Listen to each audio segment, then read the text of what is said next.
오늘 우리는 2014년 마지막 주일 예배를 드리고 있습니다. 2014년 새해를 맞이한 지가 바로 엊그제인 것만 같습니다. 근데 벌써 2015년 새해로 넘어서는 그 자리에 우리가 앉아있는 것입니다. 저는 오늘 2014년 마지막 주일 예배를 드리면서 그동안 예배를 위해서 수고하신 감사한 여러분들이 떠오릅니다. 매주 감동적인 찬양으로 예배를 감당했던 우리 찬양단들입니다. 예배 순서를 맡아서 기도하고 말씀을 읽으면서 예배를 도우시는 분들도 계십니다. 또 예배자를 정돈하고 예배를 준비하는 일에 숨기신 분들도 계십니다. 예배가 끝나면 신교를 준비하고 정리하고 정돈하는 분들이 계셨습니다. 또 예배 중에 PPT를 준비하고 영상 작업을 하면서 예배를 도운 분도 계십니다. 주일학교 어린아이들을 끌어안고 예수님을 가르쳐준 선생님들도 계십니다. 그리고 또 남들이 모르는 곳에서, 남들이 보이지 않는 곳에서 수고하신 여러 수고의 손길들이 있는 것입니다. 이분들의 성실한 봉사와 이분들의 섬김으로 올 한 해도 우리가 이 예배를 드릴 수 있었습니다. 예배를 통해서 우리 모두가 힘을 얻고 능력을 얻어서 오늘 여기까지 온 것입니다. 참 감사를 드립니다. 이 시간에는 우리 서로 옆 사람들과 이런 인사를 한번 나눠봅니다. 당신이 있었기에 예배를 드릴 수 있었습니다. 한번 나눠보시기 바랍니다. 또 나누시기 바랍니다. 당신이 있었기에 오늘 내가 이 자리에 있습니다. 참 감사합니다.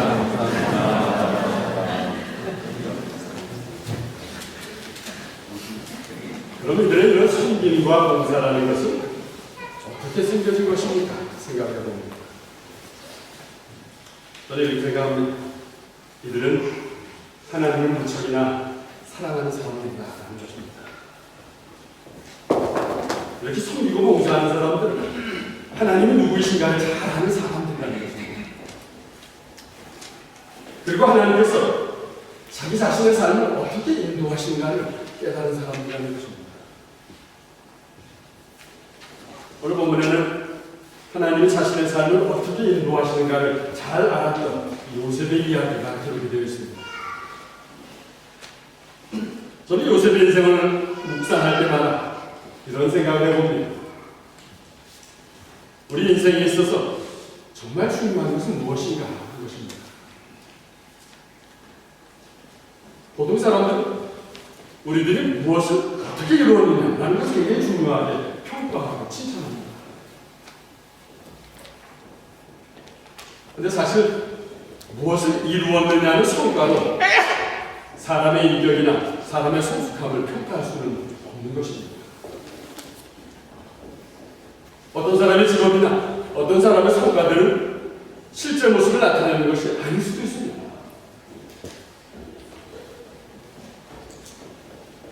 특별히 우리 하나님의 사람들에게는 직업이나 겉으로 나타나는 성과보다 더 중요한 것이 있습니다. 그것은 우리 이웃을 얼마나 사랑하고 얼마나 용서해내는 것입니다. 이 사랑과 용서라는 것은 바로 하나님의 사람의 사람됨을 보여주는 것입니다. 이런 의미에서 요셉은 진정한 하나님의 사람이었습니다. 요셉은 성공을 했습니다. 오랜 고생 끝에 이집트의 총리 대신이 되었습니다. 권력이 주어졌습니다. 영향력 있는 사람이 되었습니다. 이제 요셉은 무엇이든지 자신이 원하는 대로 할 수 있는 사람이 되었습니다. 그러나 요셉은 자신이 그렇게 되었을 때도 마음이 변하지 않았습니다. 웬만하면 자신의 힘으로 형들을 혼내줄 수도 있었습니다. 그러나 요셉은 처음과 똑같은 마음으로 형들을 사랑합니다. 그리고 용서합니다. 이런 요셉의 사랑은 우리에게 보존이 되는 참 진정한 사랑의 모습입니다.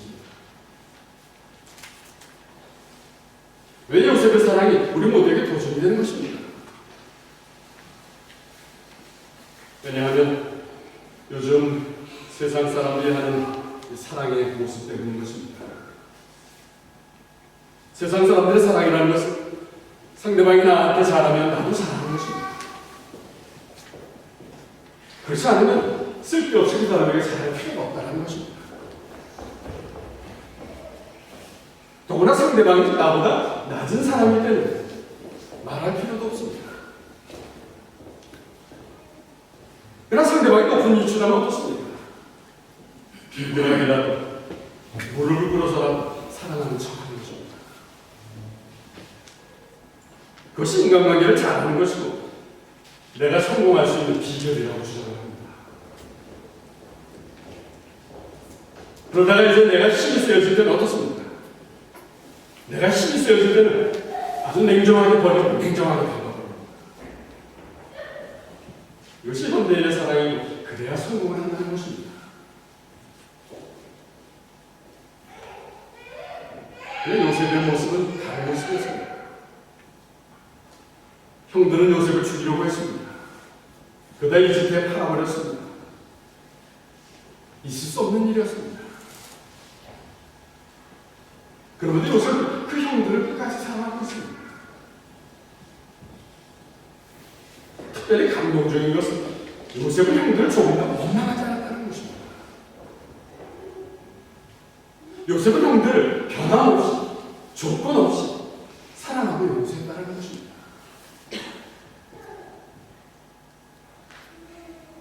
벌써 이런 질문이 생깁니다. 요셉이 어떻게 그럴 수 있었습니까?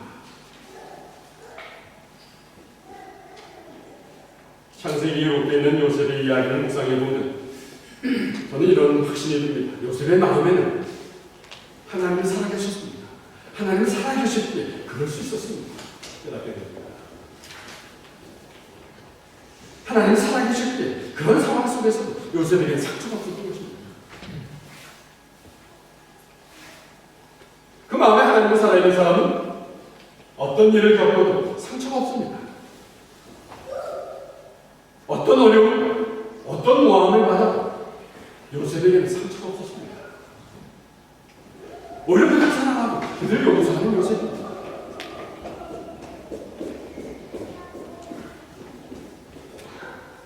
오늘 요셉의 그 모습을 좀 더 자세하게 살펴보려면 오늘 본문의 배경을 이해해야 할 것입니다.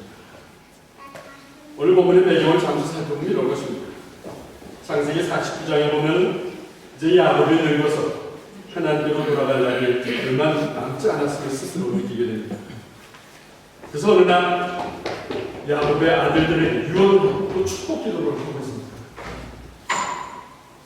이 야곱은 아들들을 축복할 때 한 가지 원칙이 있었습니다. 그 원칙은 아들들에게 축복을 할 때 받을 만한 믿음의 크기대로 축복을 했다는 것입니다. 야곱은 아들들에게 축복할 때 똑같이 나눠주지 않았습니다. 똑같은 상황으로 축복하지 않았습니다. 그 아들들의 믿음의 크기가 어떠냐에 따라서 다르게 축복을 하고 있는 것입니다.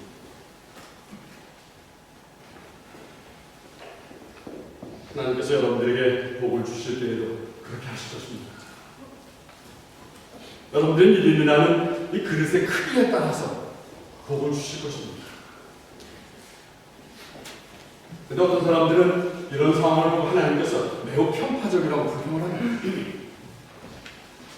그래서 하나님은 편파적인 분이 아니라는 것입니다. 이런 상황을 생각해봅니다. 하나님이 아무리 많이 주어도 그 복을 담을 그릇이 작다면 어떻겠습니까?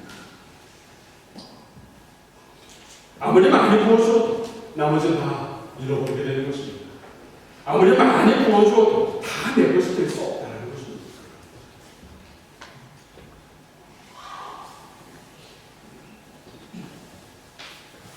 야곱은 아들들을 이렇게 축복하고는 마지막 숨을 거두게 됩니다. 그래서 요셉은 야곱의 유언대로 가나안 땅에 막벨라에 야곱을 시시는 곳입니다. 오늘 보면 7절 이하를 보면 야곱의 거대한 장례식이 진행이 됩니다. 파라오 왕이 나타납니다. 파라오 왕의 신하들이 나타납니다. 그리고 이집트의 모든 지도자들이 이 야곱의 장례 행렬을 따른다고 표현하고 있습니다. 얼마나 엄청난 장례 행렬이었겠습니까? 대이집트의 지도자들이 이 히브리의 작은 나라, 히브리의 야곱의 장례식에 따라가고 있는 것입니다. 무엇을 의미하는 것입니까? 하나님의 말씀에 순종하며 살아갔던 이 야곱에게 주어진 놀라운 축복이라는 사실입니다.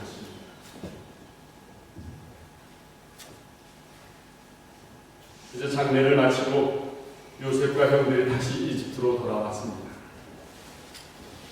근데 오늘 본문에 보니까 요셉의 형들이 다시 불안해지기 시작합니다. 오늘 본문은 요셉의 형들에게 초점을 맞추고 있습니다.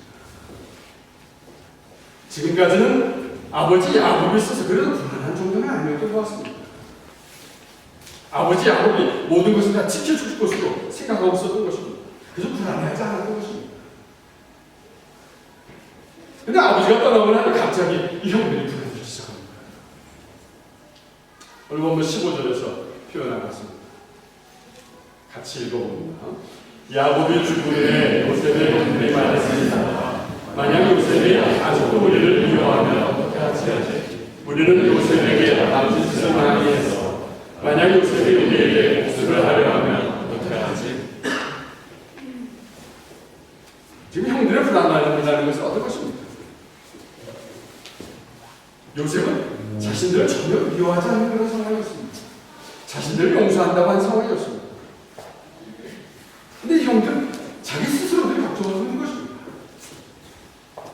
그런 일이 생기지도 않았는데 괜히 이를 더 걱정하고 있는 것입니다.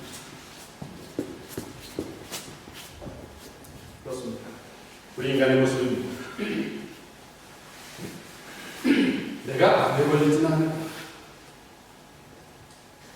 이러다가 우리 가정이 어떻게 되지는 않는다. 이러다가 우리 아이들이 어떻게 되는 것은 아닐까. 내가 이번 시험에 또 떨어지는 것은 아닐까. 누가 나를 미워하는 것은 아닐까. 그런 일이 생기지도 않았는데 미리 염려하고 미리 걱정하는 것입니다. 믿음이 없어서 불확실하니까 마음이 불안해지는 것입니다.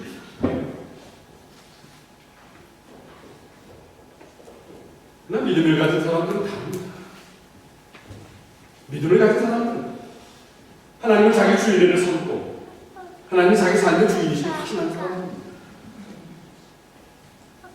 자기 삶의 주인이 하나님인 사람은 어떻습니까? 이런 사람은 가슴에 하나님이 분명하게 느껴지는 사람입니다. 앞으로 가는 갈수록 하나님의 뜻이 무엇인지 분명하게 깨닫는 사람입니다.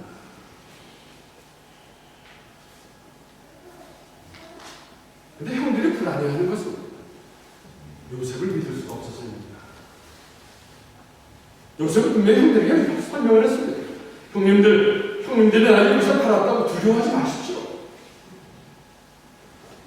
형님들이 나를 요셉 파는 것이 절대 아닙니다. 하나님의 계획입니다. 하나님이 우리의 생명을 구하시고 나를 미리 이곳에 보내신 것입니다. 요셉은 분명히 하나님이 하신 일입니다라고 강조를 했습니다. 그런데 형들이 요셉이 강조한 것을 믿지 못한다는 것은 무엇을 의미하는 것입니까? 이 형들은 요셉을 믿지 못하지만 요셉에게 말씀하신 하나님의 말씀, 하나님의 하시는 일, 그것도 믿지 못하겠다는 것입니다.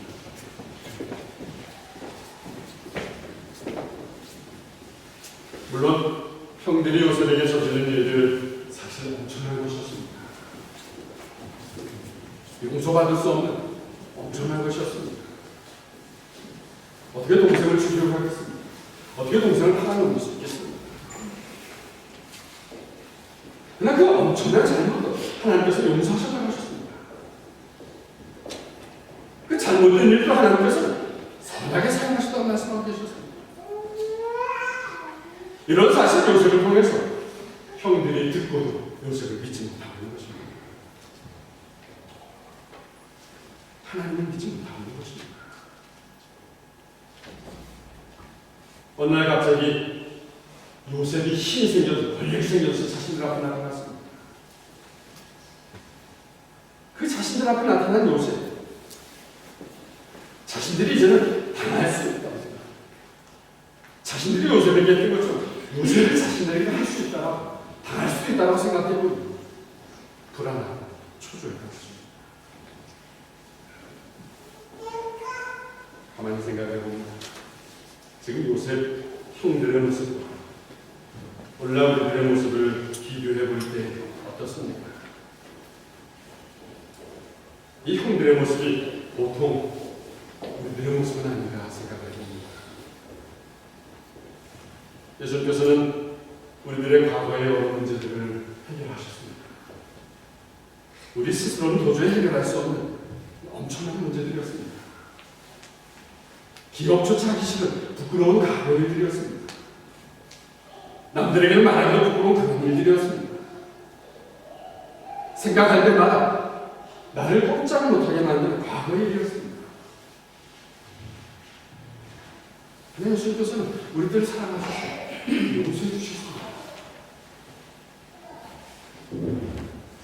그런데 이 일이 도저히 잊어지지 않는 사람은 어떻습니까? 믿어지지 않고 해결되지 않는 일들 때문에 불안한 것입니다. 여전히 초조해하는 것입니다. 여전히 괴로운 것입니다.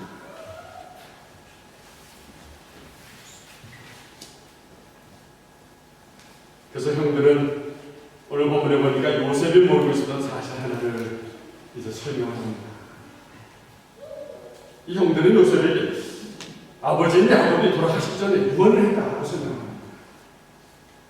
그것이 17절 전반전에 기록이 되어 있습니다. 같이 읽어봅니다. 너희는 몹쓸 짓을 했다. 너희는 요셉에게 죄를 졌다. 요셉에게 말해서 형들을 요셉에게 달라고 말하여라. 그러니 요셉이 여러 제발 우리의 잘못을 용서해 주시옵소서. 아버지인 야곱이 형들에게 너희 몹쓸 짓을 했다. 요셉에게 죄를 졌다. 요셉에게 말해서 형들에게 용서해달라고 해라 라고 얘기를 했다는 것입니다. 사실 야곱이 죽기 전에 형들에게 이런 요원을 했는지 안 했는지 성경에 따로 기록되지 않기 때문에 우리는 알 수는 없는 것입니다. 그래서 저는 이런 생각이 듭니다. 만일 야곱이 요셉에게 정말 이런 부탁을 하고 싶었으면 어떻게 했겠습니까? 야곱은 분명히 요셉에게 직접 형들을 용서하라고 부탁했을 것입니다. 무슨 의미하는 것입니까? 요셉의 형들이 많이 불안했습니다. 요셉의 형들이 많이 괴로웠습니다.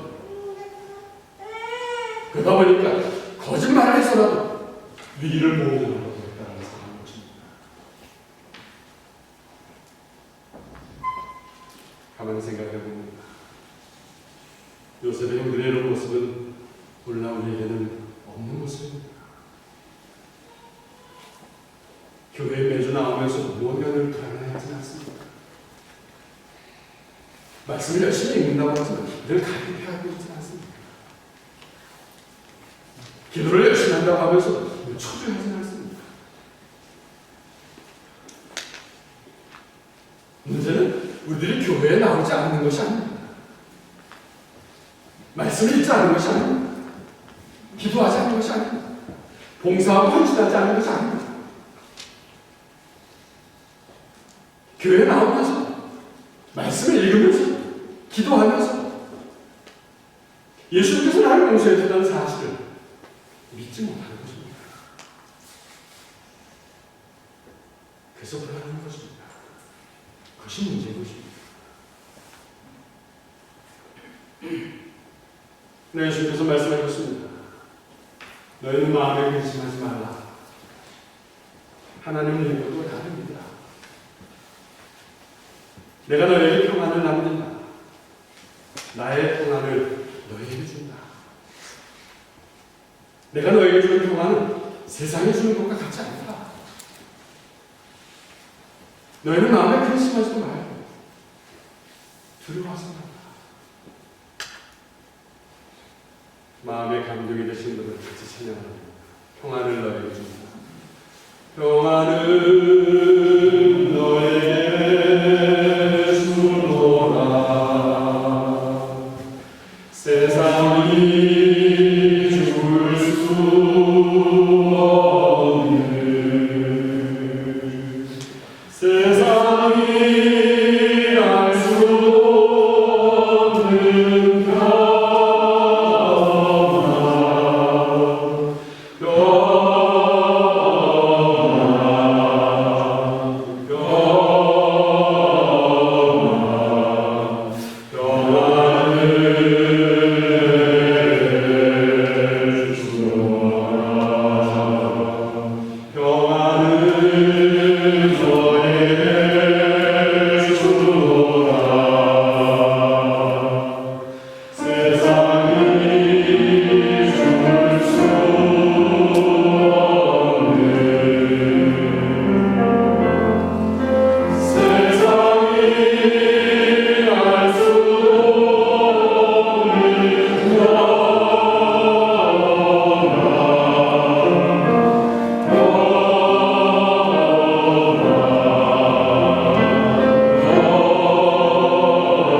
우리에게 오는 평안이라는 것은 예수님께 주신 평안입니다.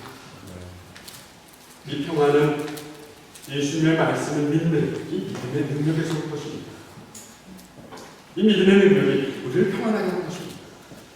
이 믿음의 능력이 우리를 자유하게 하는 것입니다. 예수님이 나를 용서하셨다는 사실에 이제는 두려움이 없는 것입니다.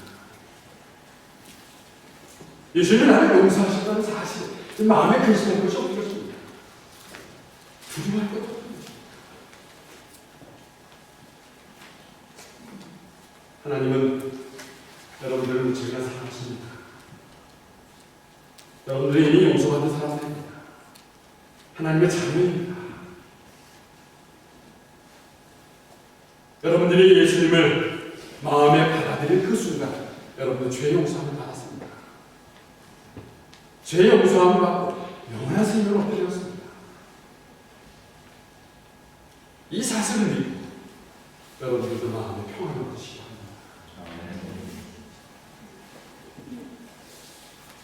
그러나 요셉의 형들은 불안해하면서 거짓말을 합니다. 그런 형들의 말을 들으면서 요셉이 오늘 어떻게 반응하고 있습니까? 17절 끝부분에서는 이렇게 표현하고 있습니다.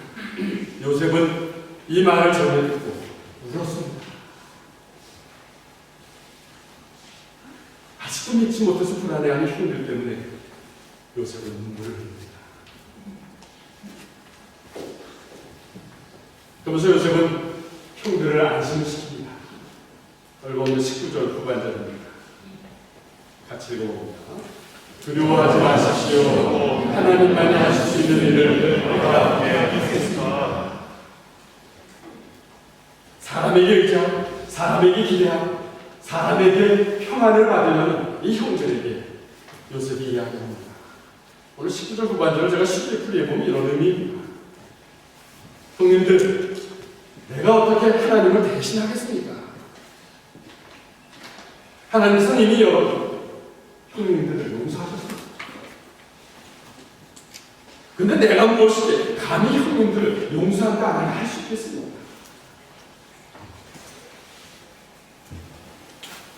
그러면서 요셉은 다시 한번 20절에서 강조합니다.